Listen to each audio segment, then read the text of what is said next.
আসসালামু আলাইকুম বন্ধুরা, আপনাদের স্বাগত জানাই আমার আরেকটি নতুন ভিডিওতে। কেমন আছো বন্ধুরা? তো আজকে আমি তোমাদের সাথে নিয়ে চলে এসেছি একটা নতুন রেসিপি।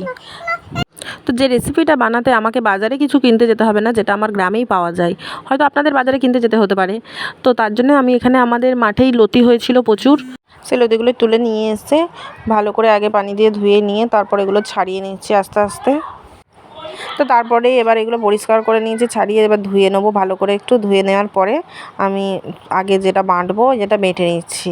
কারণ এখানে তারপরে একটু সর্ষে আর একটু পোস্ত বেটে নিচ্ছি, সর্ষে পোস্ত দিয়ে বানাবো আজকে। তো তোমরা চাইলে যে যেমনভাবে চাও বানাতে পারো। আমার এই সর্ষে পোস্ত দিয়েই খুব ভালো লাগে। তো আমি শিলনোড়াতে আগে সর্ষে পোস্তটা ভালো করে বেটে নিলাম। বেটে নেওয়ার পরে লতিটাকে আগে একটু সেদ্ধ ভাপ দিয়ে নেবো। সেদ্ধ বলে তো পুরো সেদ্ধ হবে না, একটু ভাপ দিয়ে নেবো খালি। পানি দিয়ে একটু ভালো করে ভাপ দিয়ে নিলে কী হয়, এটার যে মানে কুটকুট করতে পারে লতি, সেই কুটকুটেটা করে না বা কালো হবে না। একটু লেবু দিয়ে নিলাম আর একটু নুন দিয়ে ভালো করে ভাপ দিয়ে নেবো। তো আমি এখানে 2 মিনিট থেকে 3 মিনিট মতো ফুটিয়ে নিয়ে ভাপিয়ে নামিয়ে নেবো। তারপরে এটা কড়াই চাপিয়ে দেবো। কড়াই চাপিয়ে ওর মধ্যে একটু সর্ষের তেল দিয়ে আমি একটু কালো জিরে ফোড়ন দিচ্ছি। যে যেমন যদি অন্য কিছু ফোড়ন দিতে চাও দিতে পারো, তবে আমার কালো জিরে ফোড়নটাই বেশি ভালো লাগে। আমি কালো জিরেটা ফোড়ন দিয়ে নিলাম। ফোড়ন দিয়ে নিয়ে ওতে একটুখানি রসুন থেতো করে দিয়ে নিয়েছি। তারপরে পেঁয়াজ কুচি করে দিয়েছি, একদম অল্প পেঁয়াজ দিয়েছি, খুব বেশি পেঁয়াজ লাগে না, আর মধ্যে মশলাও লাগে না। তো পেঁয়াজটা একটু ভালো করে ভাজা ভাজা করে নেওয়ার পরে এর মধ্যে 2 কাঁচা লঙ্কা চিড়ে দিচ্ছি। আপনারা গুঁড়ো লঙ্কা চাইলে বেশি দিতে পারেন, আমি গুঁড়ো লঙ্কাটা কম দেবো বলে কাঁচা লঙ্কাটা দিয়ে নিচ্ছি।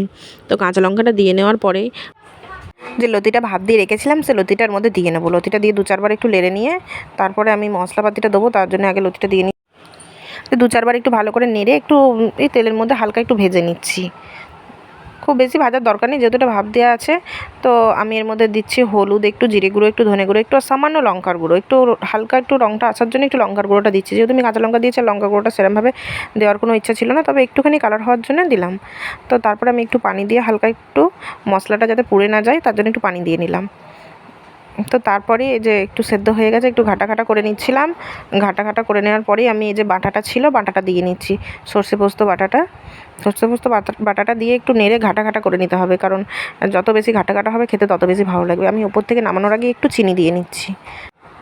তো তাহলেই রেডি হয়ে যাচ্ছে কচুর লতির সর্ষে পোস্ত। ভিডিওটা ভালো লাগলে লাইক করবেন।